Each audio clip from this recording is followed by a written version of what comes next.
থেকে পোশাক শিল্প সহ সব ধরনের ব্যবসা বাণিজ্য রক্ষায় দুই নেত্রীর প্রতি উদাত্ত আহ্বান জানিয়েছেন পোশাক শিল্প মালিক সহ ব্যবসায়ী নেতারা। না হলে সব ধরনের ট্যাক্স বন্ধ রেখে রাজপথে নামার হুঁশিয়ারি দেন তারা।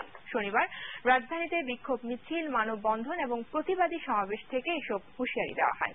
রিপোর্ট করছেন মঞ্জুর আলম পান্না। এই বিক্ষোভ এবং মিছিল কোনো রাজনৈতিক দলের নয়, বরং চলমান অসুস্থ রাজনীতি থেকে দেশ এবং দেশের অর্থনীতি রক্ষায় ঝাঁঝালো স্লোগান ব্যবসায়ী সমাজের।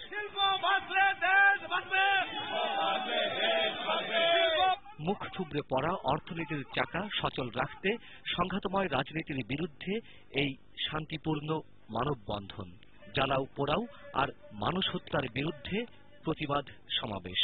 আপনাদের হঠকারীমূলক কর্মকাণ্ডের অর্থনীতি ধ্বংস হলে তার দায়িত্ব কে নিবে? দেশের অর্থনীতি ঘুরে যাওয়ার জন্য শিল্পকের ধ্বংসযজ্ঞে মেতে উঠে তারা এক কথায় রাষ্ট্রদ্রোহী। পরিস্থিতির আশঙ্কা না হলে শ্রমিকের বেতন ওভারটাইম প্রদান করা সম্ভব হবে না, ব্যাংকের ঋণ পরিশোধ করা সম্ভব হবে না, ব্যাক টু ব্যাক হেলথের পেমেন্ট দেওয়া সম্ভব হবে না। চলছে আমাদের গাড়ি, চলছে আমাদের মানুষ, সেই সাথে চলছে পোশাক শিল্পের মালামাল কাঁচামাল। এটির মধ্যে বসে হুকুম করে আগুন জ্বালিয়ে দিয়ে শ্রমিক হত্যা করা হচ্ছে, শিল্প জ্বালিয়ে দেওয়া হচ্ছে। রাজনীতির নামে ধ্বংসাত্মক খেলা বন্ধ না হলে দেশের সব কারখানা বন্ধ রেখে প্রধান দুই রাজনৈতিক দলের নেত্রীর বিরুদ্ধে রাজপথে নামার হুঁশিয়ারি দেন বক্তারা। যে দু নেত্রীকে আমরা আমাদের সমস্ত ভরসা দিচ্ছি, আপনারা কিন্তু আস্তে আস্তে ইতিহাসের রাস্তা ঘুরে চলে যাচ্ছেন। আমরা হয়তো সাহস করে কথা বলি না, কিন্তু মানুষের হৃদয় কথা বলে। সেই হৃদয়ে আজকে আপনারা রাজনীতিবিদরা ঘৃণিত স্থানে চলে যাচ্ছেন। আমরা এই অসুস্থ রাজনীতি চাই না, এই গণতন্ত্র চাই না, আমরা শিল্প চালাতে চাই। তা না হলে 7 কোটি মানুষকে আমরা অতি শীঘ্রই রাস্তায় নামবো। শিল্প, ব্যবসা বাণিজ্য আর মেহনতি মানুষ হত্যা করে কোনো রাজনীতি চলতে পারে না বলেও মন্তব্য করেন তারা। আজ আমাদের পীর দাওয়ালে থেকে গিয়েছে। মঞ্জুরুল আলম পান্না, 21 টেলিভিশন, ঢাকা। যতদিন বেঁচে আছেন নিজেই জাতীয় পার্টির চেয়ারম্যান থাকবে বলে সাফ জানিয়ে দিলেন দলের প্রধান হুসেইন মোহাম্মদ এরশাদ। শনিবার দুপুরে বারিধারার নিজ বাসভবনে সাংবাদিকদের একথা বলেন তিনি। রোববার প্রধানমন্ত্রী যখনই সময় দিবেন তখনই পদত্যাগপত্র জমা দেওয়া হবে বলে জানিয়েছেন দলের মহাসচিব রুহুল আমিন হাওলাদার। এদিকে জাতীয় পার্টির অপর গ্রুপের নেতা কাজী জাফর আহমেদ জানান, রওশন এরশাদকে চেয়ারম্যানের দায়িত্ব দিয়ে এরশাদ অবসরে যাবেন। সহকর্মীদের সহায়তায় আহমদ আনিকের রিপোর্ট। শনিবার দুপুরে বারিধারা নিজ বাসভবনের প্রেসিডেন্ট পার্কে সাংবাদিকদের সঙ্গে কথা বলেন হুসেইন মোহাম্মদ এরশাদ।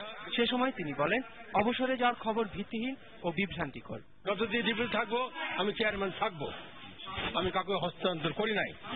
বিভ্রান্তিমূলক খবর ছড়াচ্ছে জনগণকে বিভ্রান্ত করার জন্য। আপনি বন্ধ করুন সব, যারা করছেন আমি বলতে বন্ধ করুন। জাতীয় পার্টি নিজের অবস্থানে অনড় আছে। প্রেসিডেন্ট পার্কে মহাসচিব রুহুল আমিন হাওলাদার জানান, রোববার প্রধানমন্ত্রীর কাছে জাতীয় পার্টির মন্ত্রীরা পদত্যাগপত্র জমা দেবেন। আমি আজকে চেষ্টা করেছি, আজকে ছুটির দিন এবং মাননীয় প্রধানমন্ত্রী তিনি কার্যালয়ে নেই এবং আপনারা জানেন দেশে একজন গুরুত্বপূর্ণ ব্যক্তি দেশে এসেছেন, তার সাথে মনে হয় তাদের আলোচনা চলছে। আগামী কালকে যে কোনো সময় আমরা তাদের অ্যাপয়েন্টমেন্ট নিয়ে আমরা সেখানে যাব এবং ইনশাআল্লাহ আগামীকালকে আমরা জমা দেব। অন্যদিকে রাজধানীর গুলশানে নিজ বাসায় চলমান রাজনীতি ও জাতীয় পার্টির অবস্থান নিয়ে সংবাদ সম্মেলনে কাজী জাফর আহমেদ বলেন, রওশন এরশাদকে চেয়ারম্যানের দায়িত্ব দিয়ে অবসরে যাবেন এরশাদ। রওশন এরশাদ, ব্যারিস্টার আজিজুল ইসলাম মামুন এবং জিয়াউদ্দিন বাবলু এই 3 জন মন্ত্রিসভা থেকে বেরিয়ে আসতে চান না। তো যখন তার উপর কর্তৃত্ব প্রতিষ্ঠিত হয়েছে, এমন হতে পারে যে এরশাদ সাহেব অবসর গ্রহণ করবেন অথবা অসুস্থ হবেন এবং শেষ পর্যন্ত জাতীয় পার্টি হয়তো আগের ধারায় ফিরে যাবেন। প্রধানমন্ত্রীকে পদত্যাগ করার আহ্বান এবং বিএনপি নেতাকর্মীদের মুক্তি সহ 5 দফা দাবি জানান তিনি। রওশন এরশাদ চেয়ারম্যান। আহমদ আনিক, 21 টেলিভিশন, ঢাকা। বিরতি নিচ্ছি, যখন ফিরছি তখন অন্যান্য খবরের সঙ্গে আরো থাকবে। মহাজোট সরকারের আমলে 56টি বিদ্যুৎ কেন্দ্র নির্মাণের চুক্তি হলো, বিদ্যুৎ পাওয়া যাচ্ছে মাত্র বৃষ্টি থেকে। ম্যান্ডেলার মৃত্যুতে বাংলাদেশে চলছে 3 দিনের রাষ্ট্রীয় শোক, স্মৃতির পাতা খুলে প্রিয় মাদিবাকে স্মরণ করেছে বিশ্ব। কয়েকজন বন্ধুকে ডাভ কিসিং গেম খেলতে বলল, যেখানে এক বন্ধুকে মুখের এক পাশে সাবান ব্যবহার করতে হবে আর অন্য পাশে ডাভ, আর অন্য বন্ধুকে ছুঁয়ে পার্থক্যটা বলতে হবে। এই দিকটা একটু রাফ, এই দিকটা স্মুথ সিল্কি, মনে হয় এই দিকটা ডাভ, এই দিকটাই ডাভ, এটা আমি নিয়ে যাচ্ছি। সব স্মুথ স্কিন এখন দারুণ দামে। ডাভ 50 গ্রাম মাত্র 48 টাকায়।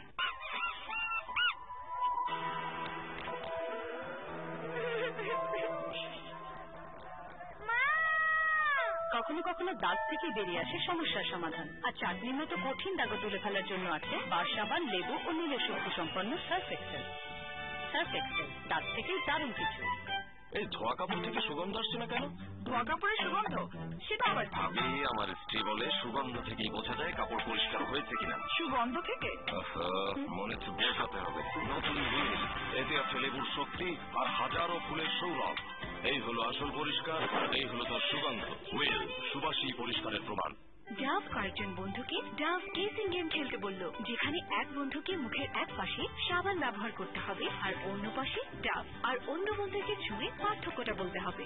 এই দিকটা একটু রাফ, এই দিকটা স্মুথ সিল্কি, মনে হয় এই দিকটা ডাভ, এই দিকটাই ডাভ, এটা আমি নিয়ে যাচ্ছি। সব স্মুথ স্কিন এখন দারুণ দামে। ডাভ 50 গ্রাম মাত্র 48 টাকায়।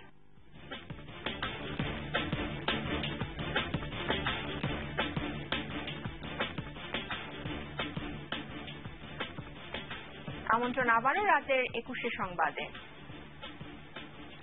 বিদ্যুৎ সমস্যার সমাধানে মহাজোট সরকারের আমলে সরকারি বেসরকারি পর্যায়ে 56টি বিদ্যুৎ কেন্দ্র নির্মাণ ও জাতীয় গ্রিডে বিদ্যুৎ সরবরাহ চুক্তি থাকলেও বেসরকারিভাবে পাওয়া যাচ্ছে মাত্র 20টি কেন্দ্র থেকে, আর সরকারি কেন্দ্রগুলো আছে ঝুলে। বিশ্লেষকদের মতে গ্যাস ভিত্তিক সরকারি বিদ্যুৎ কেন্দ্রের সংস্কার না করে ডিজেল চালিত বেসরকারি প্রতিষ্ঠান থেকে বিদ্যুৎ ক্রয় করার বিষয়টি প্রশ্নবিদ্ধ। বিইআরসির মতে সরকারি প্রতিষ্ঠান চালু করার সময় সাপেক্ষ, তাই রেন্টালের উপর জোর দেওয়া হয়। ফারুক হোসেনকে সঙ্গে নিয়ে মাহাতির ফারুকের 2 পর্বের প্রতিবেদনের শেষ পর্ব। বিদ্যুৎ বিভাগের তথ্য মতে মহাজোট সরকার ক্ষমতা নেওয়ার সময় বিদ্যুতের দৈনিক উৎপাদন ছিল 3200 মেগাওয়াট। গেল 5 বছরে তা 6675 মেগাওয়াট এবং অতি সম্প্রতি তা 10000 মেগাওয়াটে উন্নীত হয়েছে বলে দাবি করা হচ্ছে।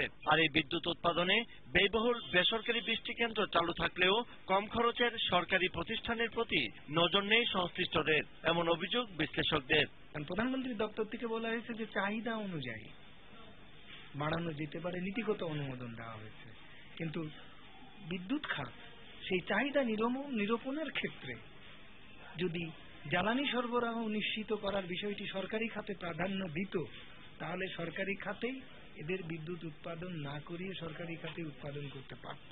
ডিজেল চালিত বিদ্যুৎ কেন্দ্র থেকে উচ্চ মূল্যে বিদ্যুৎ কিনতে গিয়ে বছরে সরকারকে গচ্ছা দিতে হয় হাজার হাজার কোটি টাকা, অথচ এর অনেক কম অর্থ ব্যয় করলে সরকারি প্রতিষ্ঠানগুলো সচল করা সম্ভব বলে মনে করেন এই জ্বালানি বিশেষজ্ঞ। পুরা বিদ্যুৎ সেক্টর প্রকৃতির কথাই চলে, এখানে আর কারোর কথা আছে বা চলে এরকম কোন রেওয়াজ এই 5 বছরের মেয়াদে প্রতিষ্ঠিত হয়নি। বিদ্যুতের দুর্ভিক্ষতে কিছু মানুষের বিদ্যুৎ ব্যবসা হয়ে গেছে, তারা করে নিয়েছে, সরকারকে বোকা বানাইছে, মানুষকে নাকাল করেছে। সরকারি প্রতিষ্ঠান পুরোদমে চালু করা ঝামেলার বিষয় হওয়ায় বেসরকারি পর্যায়ে বিদ্যুৎ কেন্দ্র নির্মাণের পাশাপাশি বিদেশি বিনিয়োগ বাড়ানো সরকারের কর্মপদ্ধতি বলে জানালেন এনার্জি রেগুলেটরি কমিশনের সদস্য। এগুলো একেবারে ইনএফিশিয়েন্ট, তারপরে এগুলো চালাতে হচ্ছে। কিন্তু এখন পর্যায়ক্রমে যখন বেসড প্ল্যানগুলো চলে আসবে তখন কিন্তু আস্তে আস্তে এগুলো 2-4টা এগুলো অটোমেটিক আস্তে আস্তে কিছু রিটায়ারমেন্টে চলে যাবে, কিছু টোটাল প্ল্যানটাকে স্ক্র্যাপ করে ওই গ্যাসের যে অ্যালোকেশনটা ছিল ওটা অন্য জায়গায় নিয়ে এসে। এদিকে 6569 মেগাওয়াট ক্ষমতার আরো 33টি বিদ্যুৎ কেন্দ্র নির্মাণ কাজ চলছে।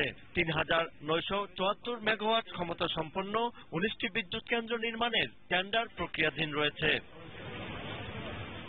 Mahathir Faruki, 21 television, Dhaka. বর্ণবাদ বিরোধী নেতা থেকে বিশ্ব সম্প্রীতি আর ঐক্যের প্রতীকে পরিণত হওয়া নেলসন ম্যান্ডেলার মৃত্যুতে শোকাহত এবং স্মৃতিকাতর পুরো বিশ্ব। দক্ষিণ আফ্রিকার পাশাপাশি বাংলাদেশ সহ বিভিন্ন দেশে পালিত হচ্ছে রাষ্ট্রীয় শোক। স্মৃতির পাতা খুলে প্রিয় মাদিবাকে স্মরণ করেছেন বিল ক্লিন্টন, টনি ব্লেয়ার সহ অনেকে। ম্যান্ডেলার জীবন এবং কর্ম নিয়ে প্রদর্শনীর আয়োজন করতে যাচ্ছে যুক্তরাষ্ট্রের দক্ষিণ আফ্রিকা দূতাবাস। বিস্তারিত জানাচ্ছেন বাঁধন অধিকারী। বিভক্তি সূত্রগুলোকে ভেঙে চুরমার করে ঐক্য আর সুযোগের সাম্যের প্রতি জীবনভর জারি রেখেছিলেন নিজের অঙ্গীকার। সে কারণেই প্রার্থনা, বর্ণবাদ বিরোধী গান আর মোমবাতি জ্বালিয়ে কিংবদন্তি নেতাকে শেষ শ্রদ্ধা জানাচ্ছে দক্ষিণ আফ্রিকার জনগণ। জোহানেসবার্গের নিজ বাড়িতে ফুলে ফুলে সিক্ত হচ্ছে তাঁর স্মৃতি, পালিত হচ্ছে সপ্তাহব্যাপী রাষ্ট্রীয় শোক। স্মৃতির পাতা থেকে ম্যান্ডেলাকে তুলে এনেছেন বিশ্ব নেতারা। I have many very good memories of him because he was also great company to be with. He was very, very funny. He put the leaders of the parties who had imprisoned him in his cabinet. ইন্দোনেশিয়ার বালিতে ম্যান্ডেলাকে স্মরণ করা হয়েছে বিশ্ব বাণিজ্য সংস্থার মন্ত্রী পর্যায়ের বৈঠকে। And continue the noble struggle for freedom, democracy and justice. এদিকে যুক্তরাষ্ট্রের ওয়াশিংটন ডিসিতে শোক পালনের পাশাপাশি ম্যান্ডেলার কর্মময় জীবন, তার জীবনবোধ এবং নানা স্মৃতি নিয়ে এক প্রদর্শনী আয়োজনের কথা জানিয়েছে সে দেশের দক্ষিণ আফ্রিকা দূতাবাস। 15 ডিসেম্বর জন্মভূমি কুনু গ্রামে ম্যান্ডেলার পারিবারিক বাড়িতে হবে তার শেষকৃত্য। ব্যক্তিগত স্বাধীনতা, সামষ্টিক ঐক্যের এই মহানায়কের স্মরণে বাংলাদেশেও পালিত হচ্ছে 3 দিনের শোক। বাঁধন অধিকারী, 21 টেলিভিশন। এদিকে নেলসন ম্যান্ডেলার মৃত্যুতে রাষ্ট্রীয়ভাবে শোক পালনের সময় হরতাল, অবরোধের মতো কর্মসূচি থেকে বিরত থাকার জন্য বিরোধী দলীয় নেতার প্রতি আহ্বান জানিয়েছেন প্রধানমন্ত্রী শেখ হাসিনা। প্রধানমন্ত্রীর তথ্য উপদেষ্টা ইকবাল সোবহান চৌধুরী একথা জানিয়েছেন। এবার প্রবাসের সংবাদ।